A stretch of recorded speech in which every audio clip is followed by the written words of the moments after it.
My name is Brielle, and I'm 34 years old.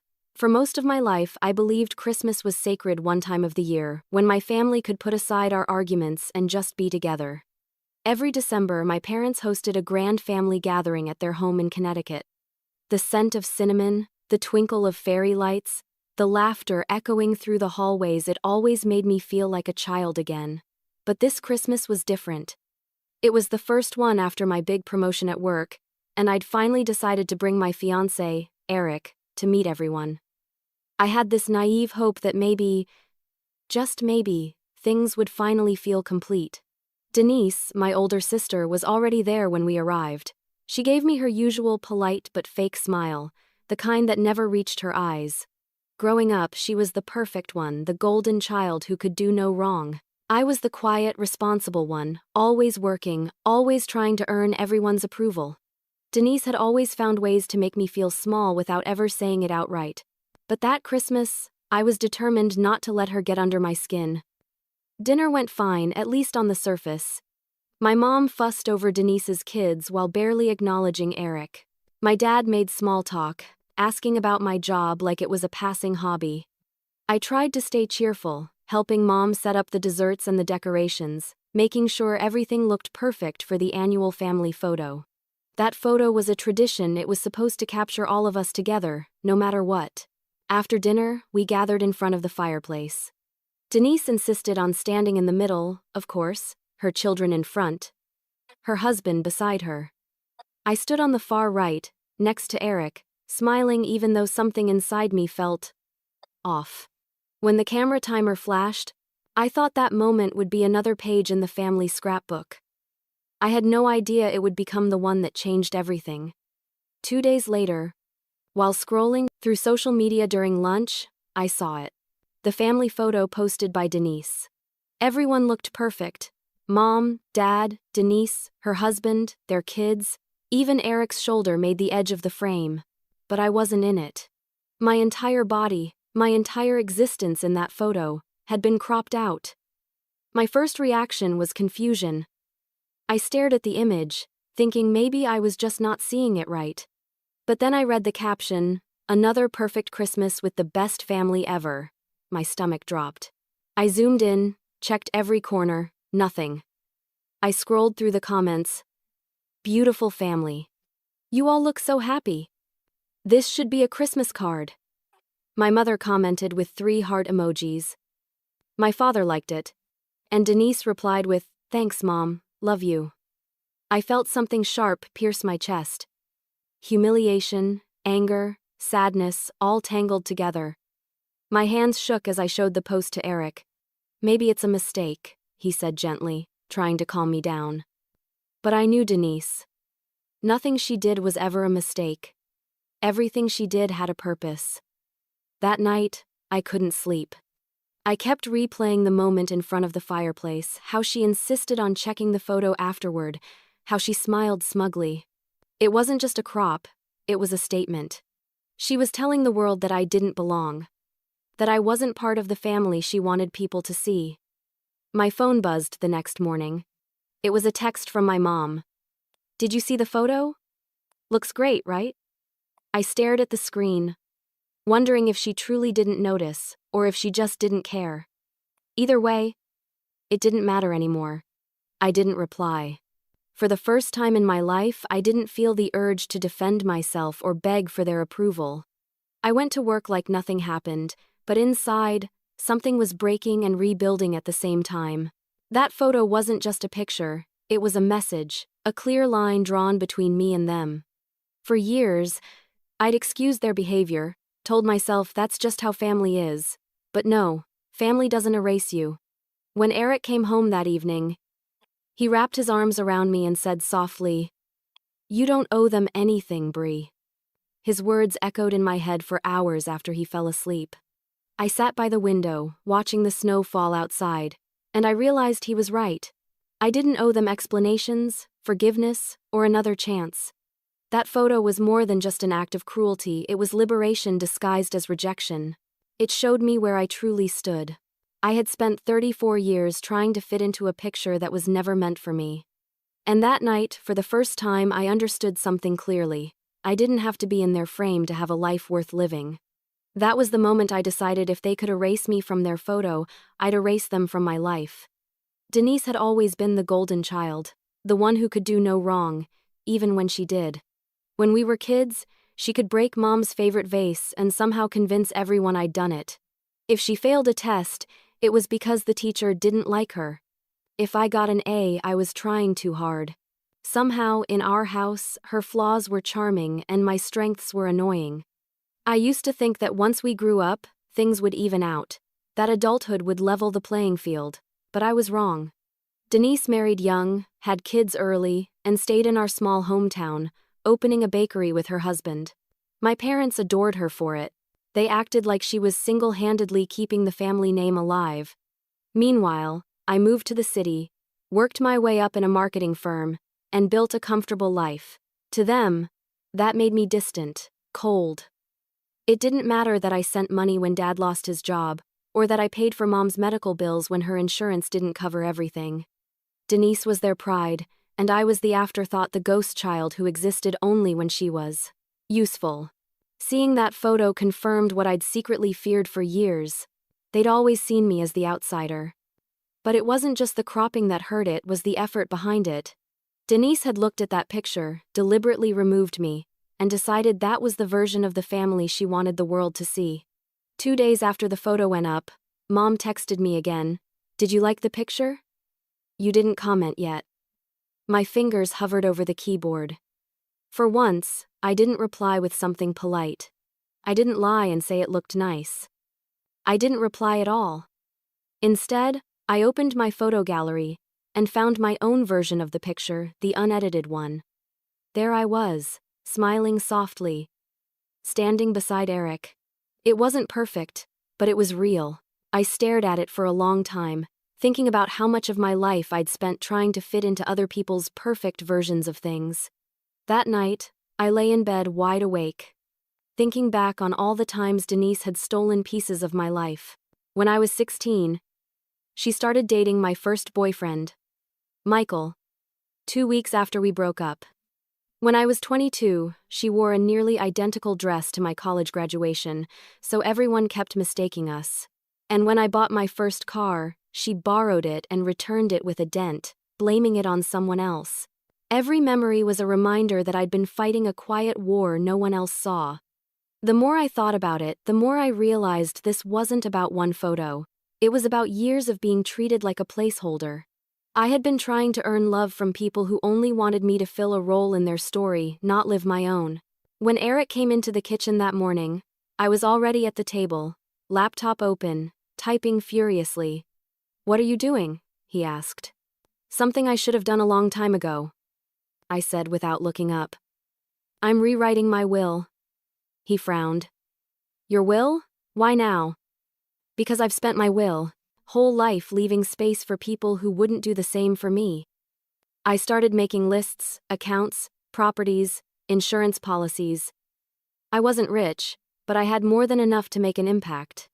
And I knew exactly what I wanted to do with it. My parents, my sister, and her family wouldn't see a cent. I wanted every bit of it to go to causes that mattered to me: education programs, women's shelters, and my best friend Tiana, who had stood by me when no one else did. It wasn't about revenge anymore. It was about closure. I wanted to take back control of the narrative. They had cropped me out of a picture, but I was going to crop them out of something much bigger: my future. That evening, I looked around my apartment and felt an unfamiliar peace settle over me. The holiday lights glowed softly against the window. For the first time in years, I didn't feel like I was missing something. I realized that I didn't need their approval to feel whole. I didn't need their love to feel loved. I used to think being part of a family meant you had to forgive endlessly, to keep the peace even when it tore you apart. But now I understood something vital. Peace isn't the absence of conflict, it's the absence of people who thrive on it. When my phone buzzed again later that night, I didn't have to check to know it was Mom or Denise. I silenced it and turned it face down. I wasn't going to let them take another moment of my peace. In the days that followed, I went about my life quietly but intentionally. I unfollowed all of them on social media. I blocked Denise's number. I even deleted the old photos I'd kept on my phone, ones where I was smiling beside people who never saw me. It felt strange at first, like erasing my own history. But soon, the emptiness was replaced by clarity. I wasn't the ghost anymore. I was someone learning to exist without needing validation from people who only saw me when it suited them. They wanted to pretend I didn't exist, fine. I'd make sure, legally, I didn't exist in their world either. After a few nights of restless sleep and endless overthinking, I made an appointment with my lawyer, Mr. Larkin. He'd handled my financial matters for years, steady, discreet, the kind of man who never asked unnecessary questions. When I walked into his office that cold Monday morning, the air smelled faintly of coffee and old paper. I could tell he wasn't expecting what I was about to say. "Brielle," he greeted, standing to shake my hand. "What can I do for you today?" I sat across from him, smoothing the front of my coat. "I need to update my will," I said firmly. "Effective immediately." He looked surprised. "Of course. Any particular changes?" "Yes," I replied, my voice steady but cold. "Remove all family members from it, every single one." His eyebrows lifted slightly. "All of them?" "Every one," I repeated. "My parents, my sister, her family. They're to receive nothing." He hesitated, his pen hovering above the paper. "That's a serious change." I leaned back, crossing my legs. "I've never been more certain about anything in my life." He nodded slowly, writing down notes. I could see him trying not to pry, but curiosity flickered in his eyes. He'd known my parents for years. They'd even used him for estate consultations before. But this wasn't about what they thought. This was about me taking back power over something I could finally control. As he typed up the draft, I thought about what legacy really meant. I had always imagined passing something meaningful down to my family, something that said, "I was here, I mattered." But that dream didn't fit anymore. Why leave anything to people who had erased me from their own version of family? Why give pieces of my life to those who cropped me out without hesitation? Instead, I redirected everything.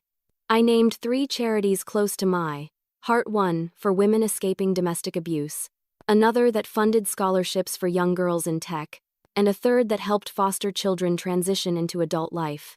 And for the personal portion, I named my best friend Tiana as my beneficiary. She'd been there through every heartbreak, every lonely holiday.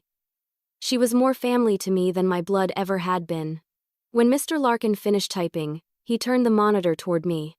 "Take a look, make sure this reflects what you want." I scanned the pages carefully. Seeing my family's names being crossed out and replaced by new ones gave me an unexpected sense of relief. It was like cutting away rotten roots to let something healthy grow. Once everything was notarized, he handed me the final folder. "Would you like me to send copies to your family?" he asked. I smiled faintly. "No, I'll handle that myself when the time comes." Walking out of that office, I felt lighter. The sky was gray, snow dusting the sidewalks, but the air felt clearer somehow. Every step I took away from that building felt like one away from the chains that had held me for years. That night, Eric and I had dinner at home. He noticed how quiet I was. "You did it, didn't you?" he asked softly. I nodded. "I did. It's done." He reached for my hand across the table. "Do you feel better?" "Yes," I said after a moment. "It's strange, though. I thought I'd feel guilty, but I don't. Not even a little." He smiled gently. "You shouldn't. You're protecting your peace, Bree." Later that evening, I sat at my desk, staring at the folder from Mr. Larkin. For years, I had given so much of myself to people who only took. I had spent holidays waiting for a phone call that never came, trying to impress people who refused to be impressed. But now, the balance had shifted. I had taken my story back. I even went a step further. I updated my emergency medical documents, removing my parents and Denise as my contacts. From now on, if anything ever happened to me, only Eric and Tiana would be notified. The idea of them having any say in my life or death was unbearable. When I was finished, I sealed the updated documents in a manila envelope and wrote across the top in black ink, For the first time in months, maybe years, I slept through the night without waking up in a panic. The next morning, I woke up early, made coffee, and stood by the window watching the sunrise over the city. The orange glow reflected against the glass, soft and calm. It felt symbolic somehow, like the dawn of a version of me that didn't need permission to exist. I didn't tell my family what I'd done. There was no need. They had made their statement when they cropped me out. Mine would come in silence, wrapped in legal ink and sealed envelopes. But then Denise showed up at my office, smiling like nothing happened. She waltzed into my office like she owned the place. No warning, no appointment, no hesitation. My assistant looked frazzled as she followed behind her, whispering, "She said it was urgent, Miss Hart." I sighed, closing my laptop. Of course it was. With Denise, everything was urgent when it benefited her. "Bree," she chirped, that over-enthusiastic tone of hers cutting through the room like nails on glass. "It's been forever. I just thought I'd stop by since I was in town." I motioned for my assistant to close the door, giving Denise the tightest smile I could manage. "You don't say. What brings you all the way downtown?" She strutted in, all designer boots and fake confidence, setting her purse on the chair across from me. "Oh, errands, shopping. Thought I'd surprise you." I leaned back in my chair. "You definitely succeeded." For a moment, neither of us spoke. She glanced around my office, taking in the framed certificates, the neat desk, the large window, overlooking the city.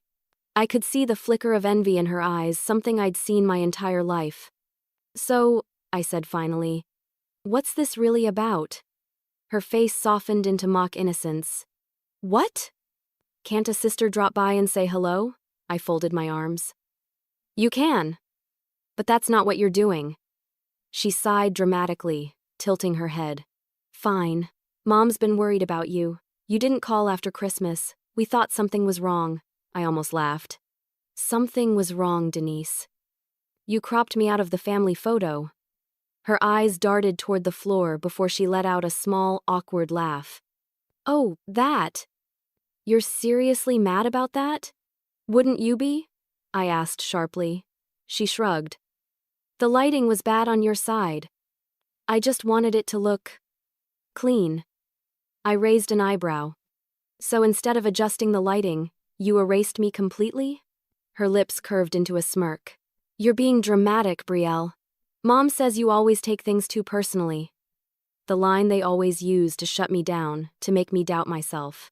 The same tone Denise used when we were kids and she'd sneak into my room to borrow something, only to act like I was overreacting for being upset. I stood slowly, walking around the desk until I was face to face with her. "You didn't crop me out because of lighting, Denise. You did it because you could. Because it makes you feel powerful. Because you've spent your whole life trying to erase me in one way or another." She blinked, feigning confusion. "What are you even talking about?" I stepped closer, lowering my voice. "You've always needed to be the center of everything. The favorite daughter, the successful one, the one Mom brags about. But deep down, you know the truth. You only shine when I let you stand in my light." Her smirk faltered for the first time. "You're crazy." I smiled faintly. "No, I'm done being your shadow." For a moment, the room was silent. I could hear the faint hum of the city outside. The ticking of the clock on my wall. Denise shifted uncomfortably, her bravado fading. Finally, she crossed her arms. "You're really cutting yourself off from your family over a stupid picture?" I met her gaze, calm and steady. "It's not about the picture. It's about what it represents." She rolled her eyes. "You've always been so sensitive. No wonder Mom worries about you." I laughed quietly. "You know what's funny, Denise? I don't think she worries about me at all. I think she worries about losing control." Her mouth opened, but no words came out. She wasn't used to me standing my ground. I turned toward the window, the afternoon light spilling across the floor. "You can tell Mom and Dad I'm fine. Better than fine, actually. I just don't need people in my life who only see me when it's convenient." Denise scoffed. "You're really serious about this, aren't you?" I looked over my shoulder. "Dead serious." She grabbed her purse, standing abruptly. "You'll regret this. Family is everything, Brielle. You'll realize that when it's too late. I walked her to the door, keeping my tone even. Maybe. But at least I'll finally know what it feels like to live without being edited out. She paused at the threshold, glaring at me. You think you're better than us, don't you? I met her eyes and smiled, not with anger, but with certainty. No, Denise. I just think I'm finally free from you. She stared at me for a moment longer, her jaw tightening, before storming out. The sound of her heels clicking against the tile echoed down the hallway like fading thunder. When the door closed behind her, I leaned against it, exhaling slowly. My hands were trembling, but not from fear, from adrenaline. For the first time, I hadn't backed down. I hadn't apologized for existing. I returned to my desk, sat down, and opened the drawer where my new will rested. I ran my fingers over the folder, feeling the embossed edges of my name. That document wasn't just a legal form, it was my declaration of independence. Outside the window, the sun dipped lower, the sky painted in streaks of orange and gold. It looked like a promise. I looked her dead in the eyes and said, "You'll regret that photo." After Denise's visit, I didn't cry, I didn't scream. I didn't post a passive-aggressive quote online or vent to mutual friends. That was the old me, the one who needed validation to prove I was right. This time, I chose silence. A heavy, deliberate silence that said more than words ever could. The first thing I did was delete every family contact from my phone. No hesitation, no second thoughts. My mother, my father, Denise gone. It felt strange for about 30 seconds, then freeing. The constant weight of what if they call disappeared. Because now, I didn't care if they did. Next, I blocked them all on social media. It wasn't revenge, it was preservation. I didn't need to see their perfect family photos, their carefully filtered lives, or the false narrative that I didn't exist. If they wanted a life without me in it, I was going to give them exactly that. I changed my emergency contacts too. Denise used to be listed second, after Eric. Only because I thought family should stay close in case of emergencies. Not anymore. I replaced her with Tiana, my best friend, my chosen sister, the one who actually showed up for me when I fell apart. That same evening, I put together a small brown envelope addressed to Mr. Larkin. Inside, I placed copies of all my updated legal documents, my will, beneficiary list, and medical directives. On top, I wrote in bold letters, "To be held confidential unless required by law." It wasn't an impulsive act. It was calculated, measured, and deeply satisfying. For once, my actions weren't emotional, they were logical. If my family could erase me from their memories so easily, I could erase them from my future just as neatly.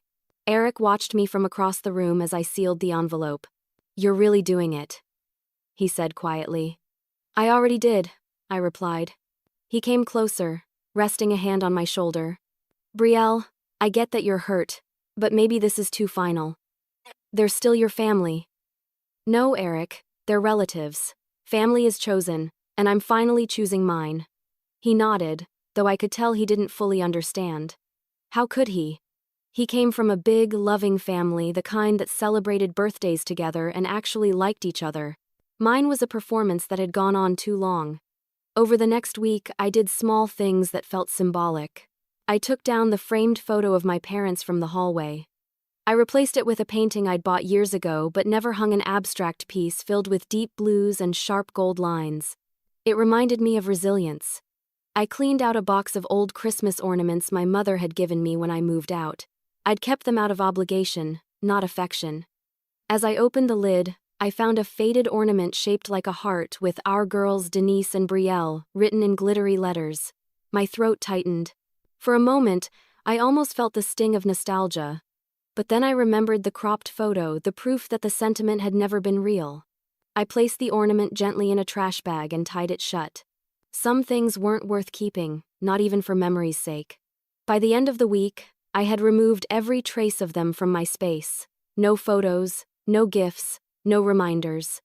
My apartment looked emptier but felt cleaner, lighter. Like the air itself was easier to breathe. Then, on a quiet Sunday morning, my phone buzzed with a message from an unknown number. I didn't need to guess who it was. "Mom says you're being dramatic. Come home for dinner. Let's talk this." Out. It was Denise. The gall of it made me laugh, a dry, humorless sound. After all these years, she still thought she could fix everything with a dinner invitation, as if nothing had happened. I stared at the message for a long moment before locking the screen. I didn't respond. Instead, I walked over to my desk, took out a plain white envelope, and began writing a letter. Not to Denise, not to my mother, but to all of them. It wasn't emotional. It wasn't filled with accusations or anger. It was simple and factual. I stated that I had updated my legal affairs, that my will and estate no longer involved any of them, and that I wished them well but would no longer be in contact. I signed it, sealed it, and sent it via certified mail. 2 days later, I received the delivery confirmation. It was done. They knew. That evening, Eric found me sitting on the couch, a quiet smile on my face. "You seem peaceful," he said. "I am," I replied. "For once, I'm not waiting for them to hurt me again." He nodded, pulling me close. "They'll react, you know. They won't just let it go." I smiled faintly. "That's fine. Let them talk. I'm done being the silent victim in their story." We sat together in comfortable quiet as snow began to fall outside the window. The city lights reflected off the flakes, creating a soft golden glow. For the first time, I didn't feel lonely during the holidays. I felt free. Instead of replying, I mailed them a certified letter that would change everything. The letter was simple but powerful. Just a few typed paragraphs sealed in an envelope, but every word carried the weight of decades of silence, resentment, and pain. I mailed it early on a Tuesday morning, the air cold enough to sting my cheeks as I dropped it into the blue mailbox outside the post office. Watching it slip through the slot felt like releasing years of emotional baggage. By Thursday, the message had been received. I knew because my phone started buzzing nonstop. First, Denise called 3 times in a row. Then came a string of texts. "What the hell is this, Brielle?" Followed by, "Are you insane? You can't just cut us off like this." And then finally, "You're embarrassing yourself. Grow up." I didn't reply. Not because I didn't have anything to say, but because silence was my loudest statement now. When she couldn't get through to me, she must have called our mother. The next day, Mom's name appeared on my screen. I almost didn't answer. But something in me, the last shred of habit, maybe made me swipe to accept the call. Her voice trembled as she said my name. "Brielle, honey, what's going on? We got your letter." "What part confused you?" I asked calmly. "Why would you do this?" she asked, her tone breaking between guilt and disbelief. "Your family. You don't just erase your family." I closed my eyes, inhaling slowly. "You erased me first, Mom. Remember Christmas? The photo? The one where I didn't exist?" "That was just a misunderstanding," she said quickly. "You're overreacting." I almost laughed. The word overreacting, the family's favorite way to gaslight me into silence. "No," I said evenly. "It wasn't a misunderstanding. It was clarity." "Your sister didn't mean anything by it," she insisted. I smiled bitterly. "You always say that. She never means anything by anything. And somehow, I'm always the one who's too sensitive." There was a pause on the other end.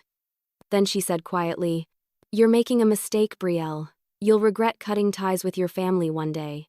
I looked out my window at the city skyline, the soft hum of traffic below. "Maybe," I said, "but at least I'll know I made it for the right reasons." I ended the call before she could reply. My hands shook slightly, not from fear, but from adrenaline. The old version of me, the one who'd crumble under their guilt trips, was gone. I didn't owe them explanations anymore. That evening, I poured myself a glass of wine and curled up on the couch with Eric. The glow from the city lights danced across the living room walls. I told him about the phone call, how my mother's voice had wavered between guilt and denial. He rubbed my hand gently. "How do you feel now?" I thought about it for a long moment. Like I finally drew the line that should have been drawn years ago. He nodded. "Good. You deserve peace, Brie." 2 days later, I received a voicemail from my father. It came in at 11:43 p.m., long after I'd gone to bed. I didn't notice it until morning. I almost deleted it without listening, but something made me press play. His voice was rough, slurred. He'd been drinking. "You think you're better than us now, huh? With your city job and your fancy life? You always were. You were never one of us, Brielle. You were never family." I stared at the phone, listening to his words echo through the room. They were venomous, cruel, but oddly freeing. Because deep down, I already knew it. They had never truly seen me as one of them. I was just the daughter who did well enough to make them look good. The one who existed for convenience, not connection. I deleted the voicemail and set the phone down. No tears, no anger, just peace. A clean, cold kind of peace that comes when you finally stop fighting for love that will never come. I spent the next few days in a strange quietness. Work was busy, and that helped. But every now and then, I'd catch myself smiling for no reason just because the air around me felt lighter. The noise, the guilt, the constant emotional exhaustion, it was gone. Mr. Larkin called that week to confirm he'd received my official copies and stored them securely. "Everything's in order," he said. "You've made yourself very clear, Miss Hart." "Good," I told him. "That's exactly what I wanted. For years I'd been the one to hold the family together. The one who sent the holiday cards, made the phone calls, remembered birthdays. And for what? To be cropped out of the story when it suited them? Now, every piece of my life, my will, my accounts, my memories belonged to me alone. Later that night, as I was finishing some work at my desk, Eric came in carrying 2 mugs of tea. "You've been quiet today," he said softly. "Just thinking," I replied. "About them?" I nodded. "About how they always told me family was forever, but forever doesn't mean anything if it's built on pretending." He set down the mugs and wrapped his arms around me. "Then you're building your own forever now." I smiled, resting my head against his chest. "Exactly." Outside, the snow began to fall, again soft, slow, and peaceful.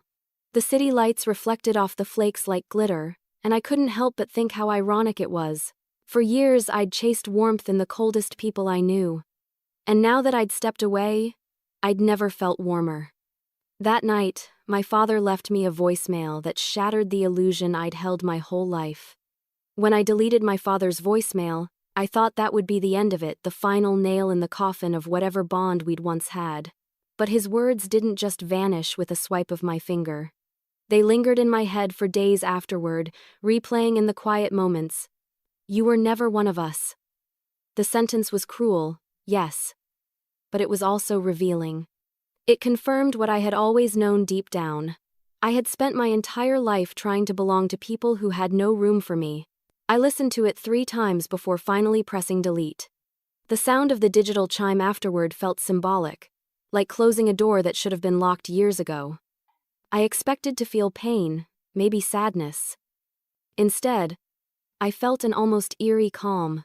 The kind that comes after a storm tears through your house. You're left staring at the wreckage. But at least the wind has stopped screaming. In the days that followed, I didn't hear from any of them. No texts, no calls, not even a half-hearted attempt to patch things up. That silence used to terrify me when I was younger. I'd think, if they don't talk to me, maybe they've forgotten me. Maybe I don't matter. But now, I welcomed it. Silence was peace.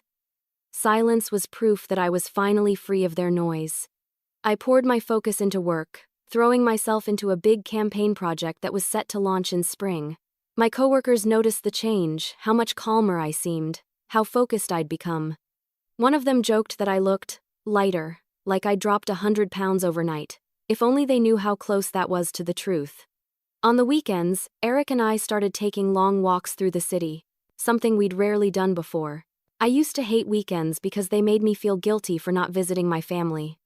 Now, I filled them with small joys, fresh air, new restaurants, movie nights at home. It was astonishing how much space opened up in your life when you stopped letting toxic people occupy it. One afternoon, I found myself sitting in a cafe near our apartment, sipping coffee and watching families stroll by on the sidewalk outside. A mother held her child's hand tightly as they crossed the street, smiling at each other. For a moment, I wondered if my own mother ever looked at me like that, without judgment, without expectation, just love. I couldn't remember a time she had. Instead, what I remembered were her sighs, the disappointed looks, the way she'd tell people Denise was the artistic one, while I was the serious one. It was never meant as an insult, but it was always a division, a subtle way to define us, to box me in. I realized then how much of my identity had been built on trying to prove her wrong. Every accomplishment, every career move, every milestone I'd been, chasing validation that was never coming. And yet, for the first time, sitting there with coffee in hand and snow falling softly outside, I didn't feel bitter about it. I just felt done.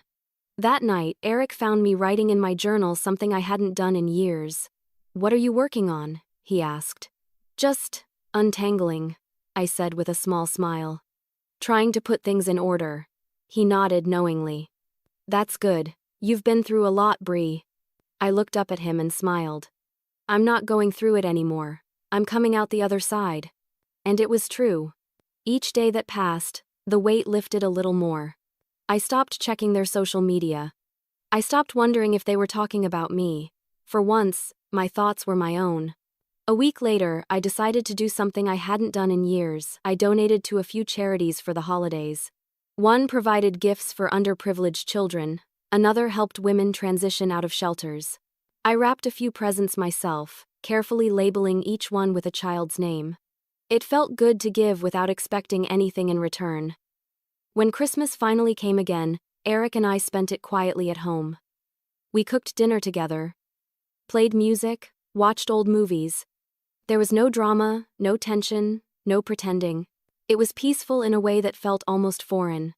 As I sat by the window that night, watching the city glow with lights and snow, I thought about how far I'd come. The girl who once begged for her family's love was gone. In her place was a woman who understood that love wasn't something you had to earn through suffering. For the first time in my life, Christmas didn't make me sad. It didn't remind me of what I'd lost, it reminded me of what I'd gained. Freedom, clarity, self-respect. I glanced at Eric, who was asleep on the couch, the TV flickering softly across his face. A sense of gratitude filled me so strongly that I almost cried, not because I was mourning anymore, but because I was finally grateful to be free of the illusion I'd clung to for so long. I turned off the TV, covered Eric with a blanket, and whispered to myself, "This is my family now. This is enough." Then, just as I started to drift off to sleep, my phone buzzed on the nightstand. When I saw the name on the screen, my heart skipped a beat, until I saw Denise again, standing in my office lobby with tears in her eyes. "Bree, please, I need your help." Denise's voice cracked the moment she saw me. It was early morning, and my office was still quiet. The kind of silence that usually made me feel powerful and at peace. But that peace shattered the moment I saw my sister standing in the lobby, mascara smudged, hair disheveled, eyes swollen from crying. For a second, I thought I was imagining her. The last time I'd seen her, she'd walked out of this same building with smug confidence. Now she looked like the world had turned on her. I signaled for my assistant to give us privacy, then led Denise into my office. She didn't wait to be invited to sit. She dropped into the chair like her legs couldn't hold her any longer. "Bree, everything's falling apart," she said, her voice trembling. "The bakery. We lost it." I blinked, unsure how to respond. "What do you mean? Lost it?" She clasped her hands together tightly. "The landlord sold the building. We were behind on rent, then our supplier backed out. We had to shut down. We're drowning in debt, Bree. The bank's threatening to take our house." There was a time when those words would have sent me into panic mode, desperate to fix things for her. But now, all I felt was a strange, heavy stillness. "I'm sorry to hear that," I said evenly. She looked at me like I'd slapped her. "That's it? You're sorry?" "Bree, this isn't just me, it's my family. The kids." I raised my hand, cutting her off. "Your family, yes. The same family that cropped me out of the picture." She exhaled sharply, frustration flaring in her eyes. "You're still hung up on that? After everything we've been through?" I leaned back in my chair, studying her. That's exactly the point, Denise. Everything we've been through was one-sided. You take, I give. You destroy, I rebuild. You insult, I forgive. I spent years being your safety net. Not anymore. Her lower lip trembled. I didn't come here to fight. I came because I don't have anyone else to turn to. The irony of that hit me like a brick. You don't say, I murmured. She fumbled in her purse and pulled out a crumpled sheet of paper. We just need something to get us through the next few months, she said, sliding it across my desk. 10,000. Maybe 12. I stared at the paper without touching it. The old me, the one desperate for peace, would have said yes instantly. But that woman was gone. Why me? I asked quietly. You have Mom and Dad. Her eyes darted away. They can't help. Dad's health is bad, and Mom, well, she's angry. They said if you hadn't cut them off, maybe we'd all still be helping each other. There it was. Even now, they'd found a way to blame me for their misfortunes. I almost laughed at the absurdity of it. Denise, I said slowly, you do realize what you're asking, right? You're asking the person you erased from your life to save you from the mess you made. Tears welled in her eyes. I know. And I'm sorry. Okay? I'm sorry. I shouldn't have done that photo thing. It was stupid. I was stupid. Please, Bree. I just need your help. For a moment, I said nothing. Watching her unravel like that was surreal. She wasn't the confident, sharp-tongued woman I'd grown up resenting. She was fragile, desperate, human. And that was precisely what made my next words so difficult to say. I believe you're sorry, I said softly, but I also believe you haven't changed. You're only sorry because you need something. Her expression crumbled. That's not true. It is, I said gently. You only ever come to me when you're cornered. When things are good, you make sure I know I'm not one of you. When things are bad, suddenly I'm family again. She started to cry harder, her voice breaking. Please, Bree, I'm begging you. I can't lose our home. The kids. I reached for my checkbook, and her eyes lit up with sudden hope, but I didn't write the number she expected. I wrote one instead, just $1,000. Enough to help her eat, maybe pay a bill, but not enough to rescue her from the consequences of her own actions. When I tore the check from the pad and slid it across the desk, she stared at it, disbelief washing over her face. This isn't what I asked for, she whispered. I know, I said. It's not a loan either. It's a lesson. A lesson, she repeated, her voice shaking. Yes, I said firmly. You don't get to cut people out of your life and expect them to catch you when you fall. You wanted me gone, remember? You got your wish. This is just a courtesy. She looked at me for a long moment, tears glistening on her cheeks. Then she stood, her shoulders trembling. You've changed, she said bitterly. I've grown, I corrected. For a few seconds, I thought she might throw the check at me. Instead, she folded it carefully, tucked it into her purse, and whispered, You'll regret this. I met her gaze calmly. Maybe. But not as much as you'll regret that photo. She walked out without another word.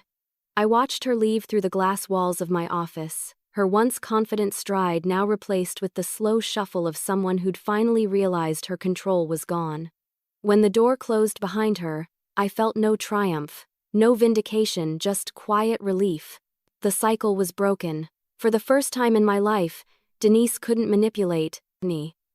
Later that night, Eric asked how it went. I told him everything, down to the last word. He listened silently before saying, That must have been hard. It was, I admitted. But it was necessary. He smiled softly. You finally set her free too, you know. From the idea that she can keep taking. I nodded, staring out at the city lights. Maybe he was right. Maybe, in a strange way, I'd done her a favor. She took it silently, but I could tell the humiliation burned her worse than any debt.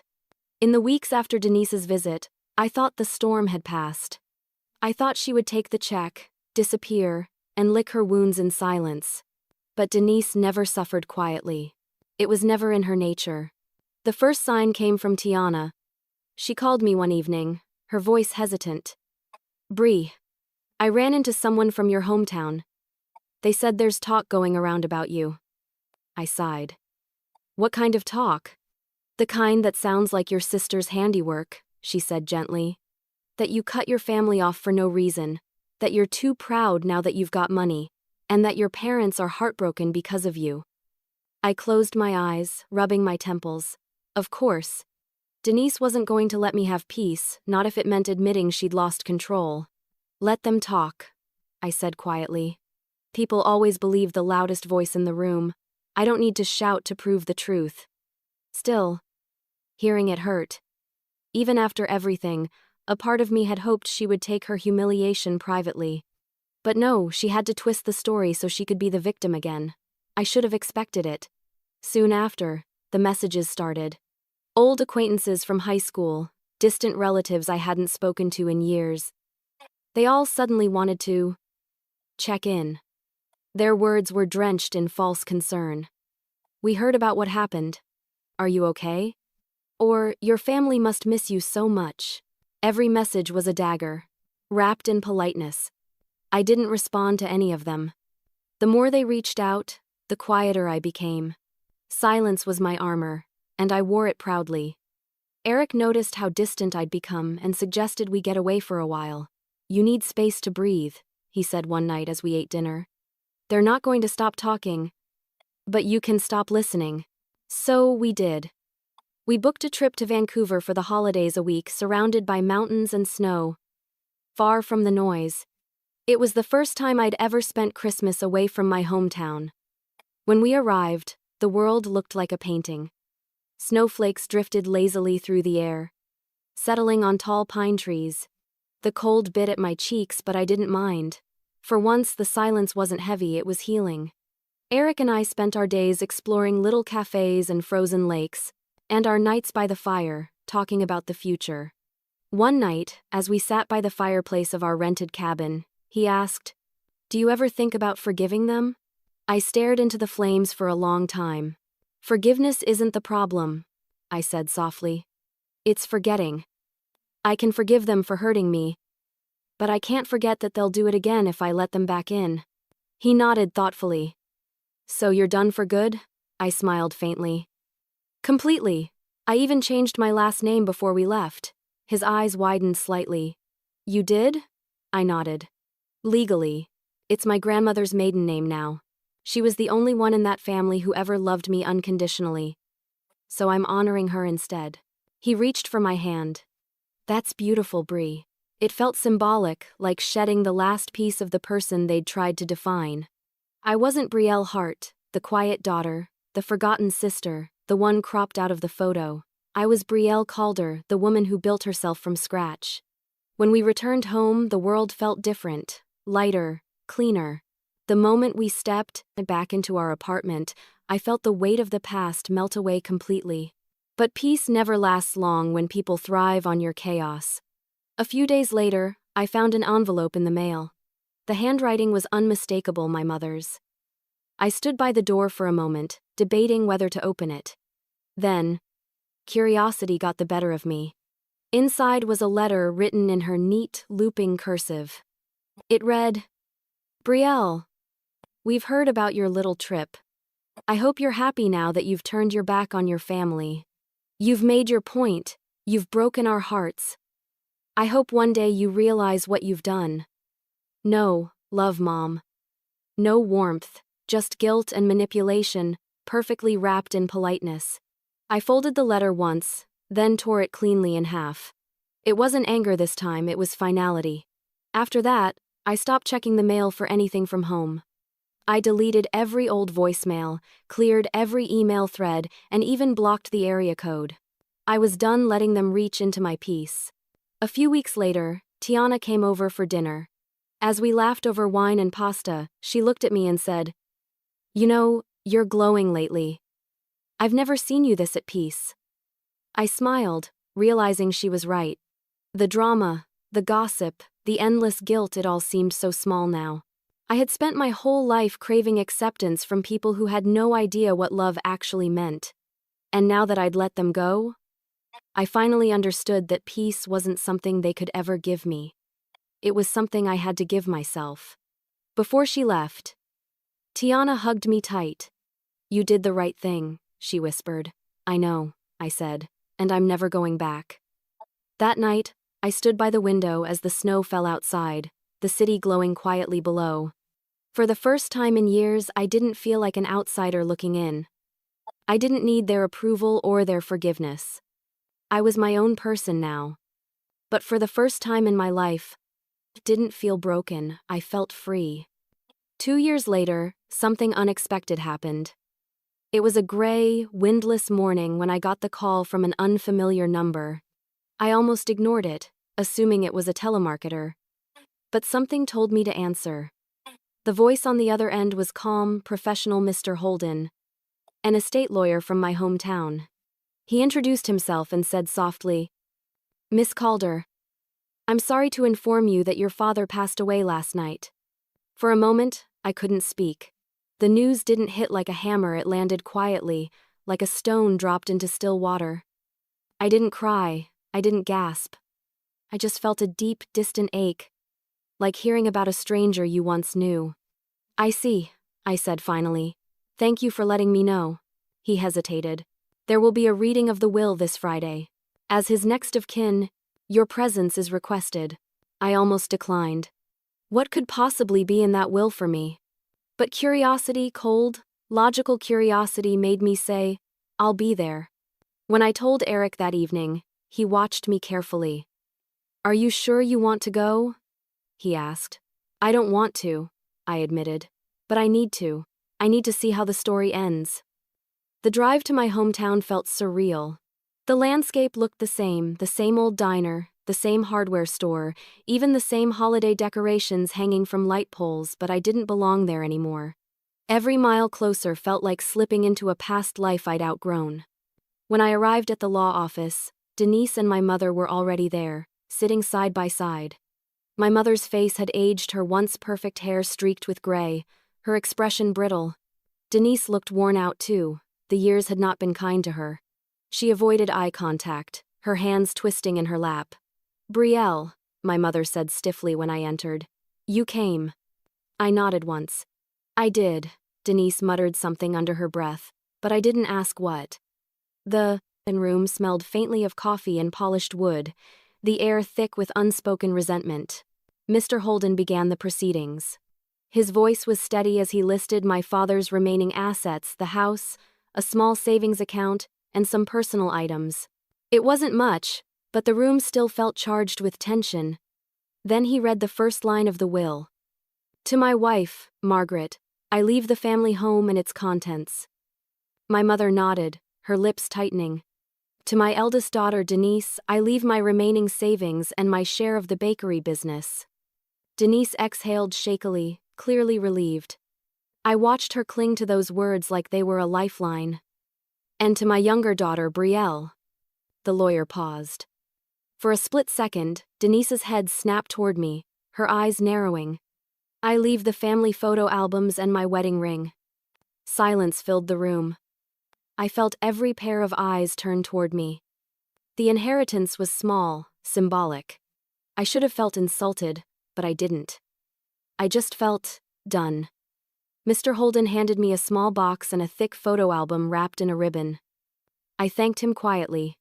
Denise looked like she wanted to say something, an apology or an insult. I couldn't tell which, but I didn't give her the chance. When the reading ended, I stood and walked out before anyone could stop me. The cold air outside felt cleaner, sharper. I got into my car and sat there for a while, just breathing. Eventually, I opened the box. Inside was my mother's wedding ring, a simple gold band worn thin with time. I turned it over in my fingers, wondering if he'd left it for me as a peace offering or a reminder. Then I opened the photo album. Every Christmas, every family trip, every major event, it was all there, neatly arranged, perfectly labeled. Except one photo was missing. The Christmas photo. The one where I'd been cropped out. I smiled faintly. Of course. That was the one moment of honesty my family had ever shown me, and it didn't belong in their curated world. As I flipped through the pages, I realized something unexpected. I wasn't angry. Not anymore. The photos were just pictures, snapshots of a past that no longer defined me. The people in them weren't my family. They were characters in a story I'd already finished reading. I closed the album gently and placed it on the passenger seat beside me. When I looked up, Denise was standing outside the building, watching me from the curb. She didn't wave or speak.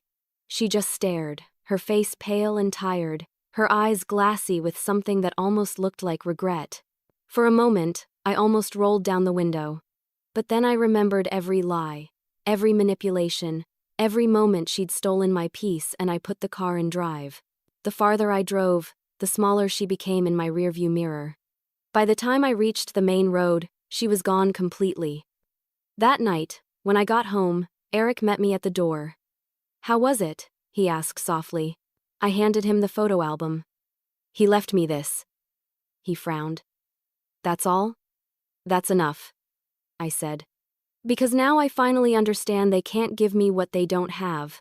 Later, as I placed the album on a shelf in my office, I realized something. I didn't need to erase my family anymore. They'd already erased themselves from my story. Denise stared at me as if realizing she'd lost more than she'd ever gained.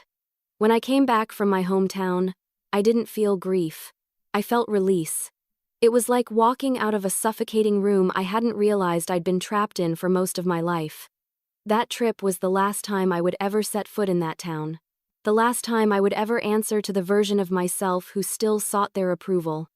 I spent the next few months quietly reconstructing my life brick by brick, intention by intention. I sold my condo, the one that had felt too large and too cold since all of this began, and moved into a smaller place on the edge of the city. It wasn't grand or impressive, but it was mine.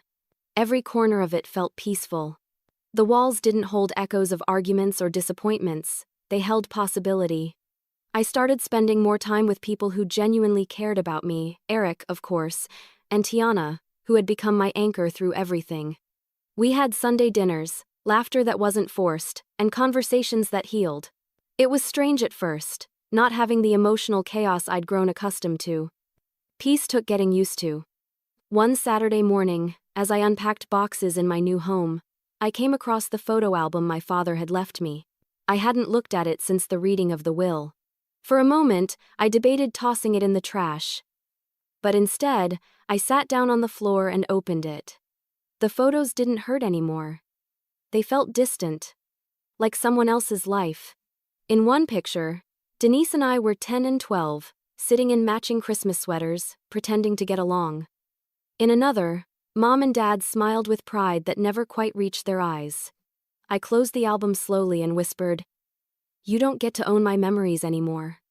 Then I placed it on a high shelf, not hidden, not displayed, just set aside.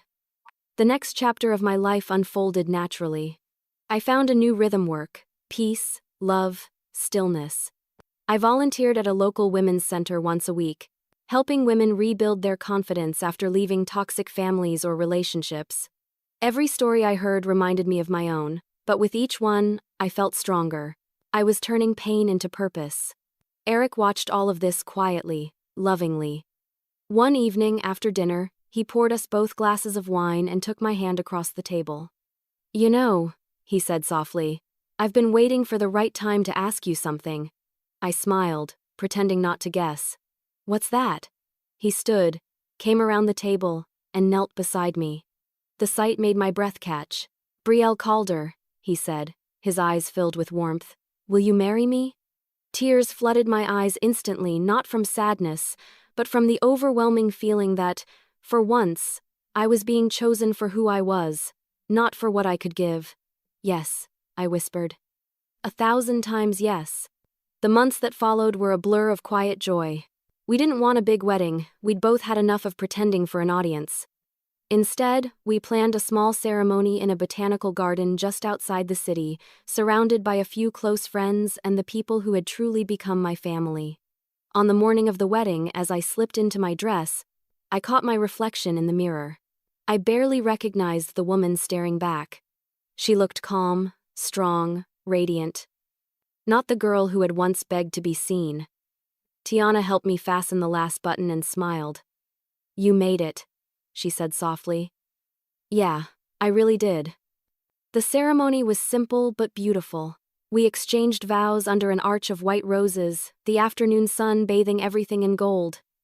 There were no dramatic speeches, no forced smiles, just laughter, love, and authenticity. When it was time for photos, the photographer asked, "Do you want a family picture?" Eric glanced at me, unsure how I'd feel. But I smiled. "Yes," I said. "Let's take one." He wrapped his arm around me as our friends gathered around. When the shutter clicked, I realized something profound. I didn't need the people I was born to in order to feel like I belonged. Family wasn't blood. Family was presence. That evening, as we danced under strings of soft lights, Eric leaned in and whispered, "You're glowing." I laughed through happy tears. Maybe that's what freedom looks like. After everyone left, I stood alone for a moment, looking at the photo we'd just taken. It was simple, just me, Eric, and our friends, but it radiated something none of the old family pictures ever did: warmth that didn't have to be performed. When I got home that night, I printed a copy and framed it. It was the first photo I'd hung in my new house. I placed it on the mantel where my parents' photo used to be. The symbolism wasn't lost on me. I stood there for a long moment, staring at it, smiling softly to myself. And when I looked at it, I realized this was the only family photo that ever truly mattered. 3 months after the wedding, I got a call from my mother. I almost didn't answer. I had her number blocked on everything, but she must have called from a different phone. For a moment, I just stared at the screen, my heart thudding in my chest. Then, curiosity, or maybe habit, made me swipe to accept. Her voice was weak, trembling, and thinner than I remembered. "Brielle," she said softly. "It's me." I didn't say anything at first. There was a time when hearing her voice would have filled me with both longing and anger, but now all I felt was distance. "What do you want, Mom?" I asked quietly. There was a pause on the line, followed by a shaky sigh. "I'm sick," she said finally. They found something. Cancer." For a moment, the world seemed to freeze. My breath caught, but not in the way it used to when I was frightened. It was more like my body was processing the weight of words that no longer carried the same power they once did. "I see," I said evenly. She sniffled softly. "I don't expect anything from you. I just wanted you to know." I didn't know what to say. The old me, the one who had always rushed to fix things, would have been in her car already, on the way home, desperate to help. But I wasn't that person anymore. The years of distance had built a wall between us too high to climb. "How long have you known?" I asked. "A few months," she said.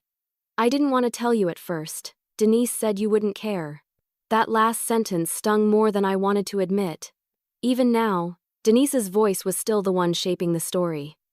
I took a breath, steadying myself. "I'm sorry you're going through that," I said softly. "I really am. But I can't go back there, Mom. Not after everything that's happened." Her voice broke. "I don't expect you to. I just wanted to hear your voice one last time." That sentence cracked something deep inside me. Despite everything, despite the hurt, the erasure, the manipulation, she was still my mother. I wasn't sure if she was asking for forgiveness or simply saying goodbye. We stayed on the phone for a few minutes longer. I told her I hoped she found peace, that she should take care of herself, that I wished her no harm. She thanked me in a whisper, her voice so faint I could barely hear it. When the call ended, I sat in silence, staring at the wall, unsure whether to cry or just breathe. Eric found me sitting there, the phone still in my hand. "What happened?" he asked softly.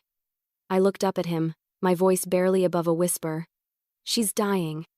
He came over, wrapped his arms around me, and held me as I let out a breath I didn't know I'd been holding. "You did what you could," he said gently. "You answered, that's enough." And he was right. For years, I'd given my family more than enough chances. This time, I didn't owe them my peace. I could care without surrendering. Over the next few months, I didn't hear from her again. No calls, no messages, nothing.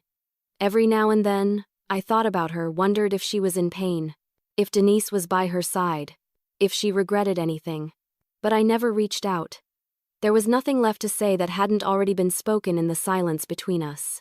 Then, one morning, while sipping coffee before work, I received another call. It was Denise.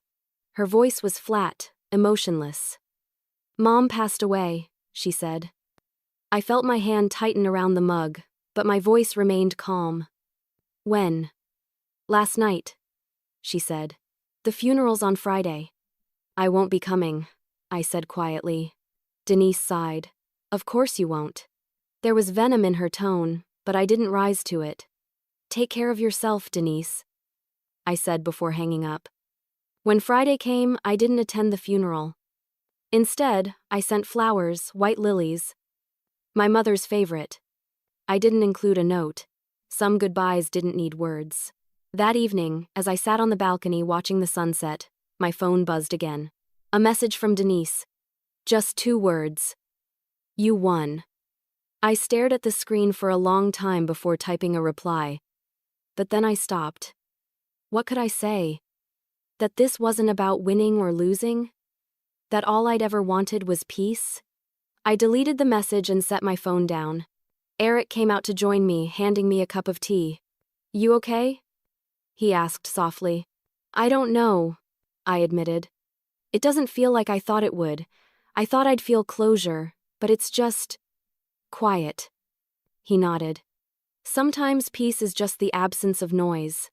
I leaned against him, watching the last bit of sunlight fade beyond the horizon. There was sadness in me, yes, but not regret. My mother had made her choices, just as I had. And while I wished things had been different, I couldn't rewrite the past. Later that night, before bed, I whispered a silent goodbye. Not to the woman who hurt me, but to the one I had always wished she could be. Still, for the first time, I didn't feel the need to explain myself anymore. The following Christmas, I hosted my own dinner for friends and neighbors. It felt strange at first setting the table for people who weren't bound to me by blood but by choice. Yet, as I watched everyone trickle in, carrying food, wine, and laughter, I realized something powerful. This was what family was supposed to feel like. The apartment glowed with warmth. The scent of cinnamon and roasted vegetables filled the air, mingling with the quiet hum of a conversation. Tiana brought her famous sweet potato casserole. Eric handled the turkey. And our neighbors brought pies and bottles of wine. There was no tension, no passive-aggressive comments, no one pretending, just people who wanted to be there. I had gone out of my way to decorate the place beautifully, strings of soft white lights, a modest tree by the window, and a long dining table dressed in gold and cream. It was elegant but simple, much like my life now. As everyone settled in, laughter spilled across the room like a melody. When dinner was served, I stood to make a small toast. "I want to thank all of you for being here tonight," I began, my voice steady but full of emotion. For a long time, I thought family was something I had to be born into. But now I know it's something you build, piece by piece, meal by meal, memory by memory. Tiana smiled at me, her eyes glistening. "You're the heart of this place, Bree," she said softly. I smiled back. I think for the first time, I finally feel like it. After dinner, we took a group photo by the fireplace. It wasn't staged or polished. Some people were laughing mid-sentence, others were holding half-empty wine glasses. It was messy, imperfect, and absolutely real. I printed it later that week and framed it. That photo replaced every old family picture I'd ever owned. When guests started leaving, one of my neighbors, an older woman named Mrs. Jensen, stopped by the door. "You know," she said kindly, "you remind me of my daughter. She doesn't talk to me anymore. But seeing you smile tonight, it gave me hope." I hugged her gently. "Sometimes distance is just space to heal," I told her. "If there's still love underneath it, that space can close one day." After everyone left, the apartment was quiet again. I sat by the tree, sipping tea and staring at the lights reflecting off the ornaments. It was peaceful, not lonely. I used to associate silence with rejection, but Now it felt like rest, a well-earned one. A week later, I visited Tiana and her family. Her two little girls ran up to me the moment I stepped through the door, wrapping their arms around my legs. "Auntie Bree," they squealed, dragging me toward the living room. Their energy was contagious. Tiana laughed as I sat with them on the floor, helping them unwrap the small gifts I'd brought: books, puzzles, and a paint set. "You didn't have to do all this," Tiana said, shaking her head affectionately. "I wanted to," I replied. "It feels good to give where it's appreciated." She smiled knowingly. "You've come a long way, you know." I thought about it for a moment. "Yeah," I said softly. "I guess I really have." That night, as I left her house, snow had started to fall again. I walked slowly, letting the flakes land on my coat, melting against the warmth of my skin. There was something poetic about it. The same snow that once made me feel isolated now felt like a blanket of quiet beauty. When I got home, I poured myself a glass of wine and sat by the window. My reflection glowed faintly against the glass, framed by the twinkle of lights behind me. I thought about everything that had led to this moment: the pain, the rejection, the courage it took to walk away, and I realized that none of it had been wasted. Every heartbreak had become a lesson. Every silence had taught me strength. Every loss had carved space for something better to grow. I took one last sip of wine and whispered into the stillness, "Thank you." Not to anyone in particular, just to the universe, to fate, to life itself. Then, I looked over at the framed photo of my new family. It sat proudly on the mantel above the fireplace, the light flickering gently against the glass. I smiled. These were the people who had shown up when no one else did, the ones who'd listened, laughed, and loved without conditions. There was more authenticity in that one photo than in every family album my parents had ever owned. The irony wasn't lost on me. For years, I'd been desperate to fit into a frame where I didn't belong. Now, I'd built my own frame, one filled with laughter, warmth, and real love. When people asked about my family now, I no longer flinched. I simply smiled and said, "They're part of my past. My family now is the one I've chosen." I no longer needed to rewrite the past to make sense of it. I just needed to keep writing the future. As the snow continued to fall outside, I leaned back and let the peace of the moment wash over me. The pain had turned into purpose. The silence had turned into serenity. And the girl who was once cropped out had learned to take up space in her own life again. And in doing so, I'd found a new kind of peace no photo could ever capture. Years later, my daughter asked why there were no photos of my side of the family. She was 7, then curious, bright-eyed, and endlessly observant, just like I'd been at her age. She'd been flipping through an old box of photos one rainy afternoon, sitting cross-legged on the living room rug when she looked up at me and asked, "Mommy, why are there no pictures of your mommy and daddy?" Her question hung in the air like soft thunder. I paused, setting down the mug of tea in my hands. She deserved an answer, but not the kind filled with bitterness or pain. I'd made myself a promise long ago that the cycle would end with me. I sat beside her and smiled gently. "Because not all families belong in pictures, sweetheart." She tilted her head, confused. "What do you mean?" I took the photo album from her lap and turned the pages slowly. The images she saw were of the life I'd built: the wedding, birthdays, vacations, and moments filled with laughter. "See these?" I said, pointing to the photos of her, Eric, and me at the beach. "These are my favorite pictures, because they're real. Everyone in them wanted to be there." She thought about that for a moment before nodding seriously. "So, pictures are only for people who love each other?" I smiled softly. "Exactly. Pictures don't make a family. Love does." That answer seemed to satisfy her, and she went back to her coloring, humming quietly as the rain tapped against the window. But her question stayed with me long after. It made me realize just how far I'd come from needing to be seen in a photo to understanding that being unseen by the wrong people was its own kind of freedom.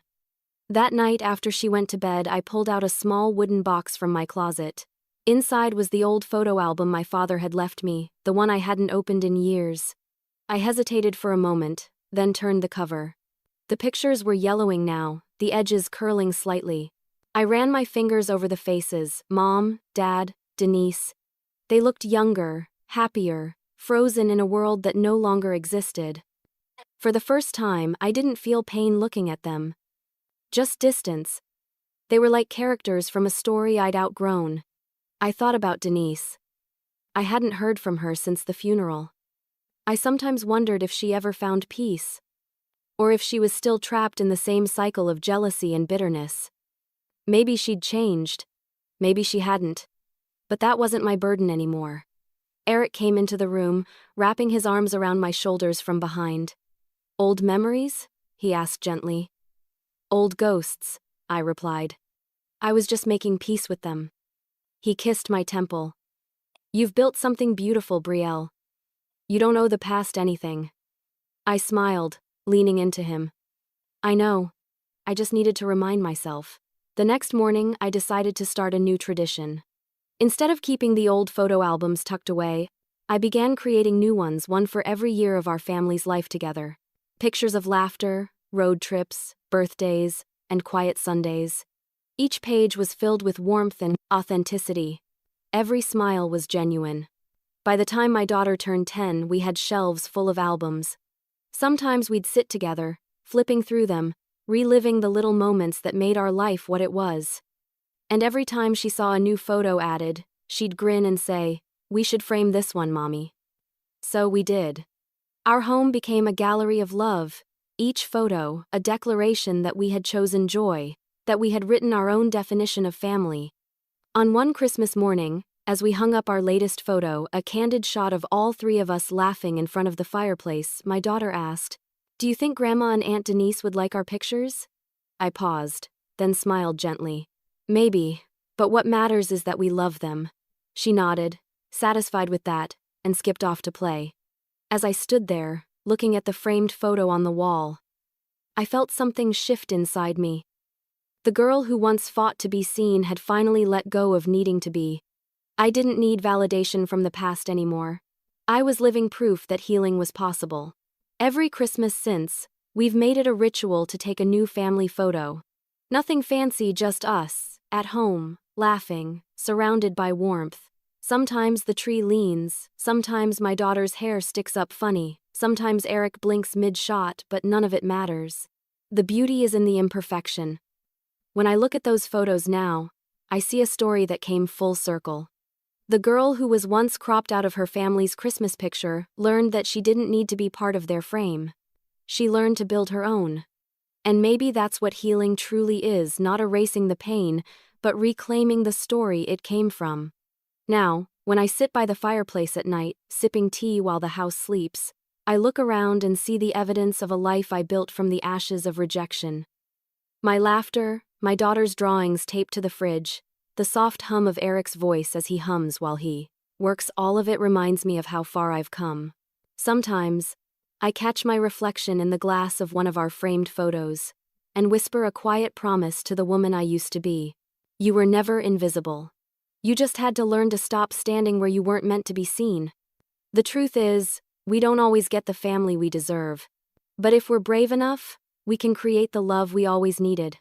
And that love, real, honest, unconditional, can rewrite every painful chapter. As I turned off the lights and glanced one last time at the photo above the mantel, the glow of the Christmas tree reflected off the glass, wrapping the image in gold. And that's when I knew the best revenge isn't cutting people out. It's learning to frame your life exactly how you want it.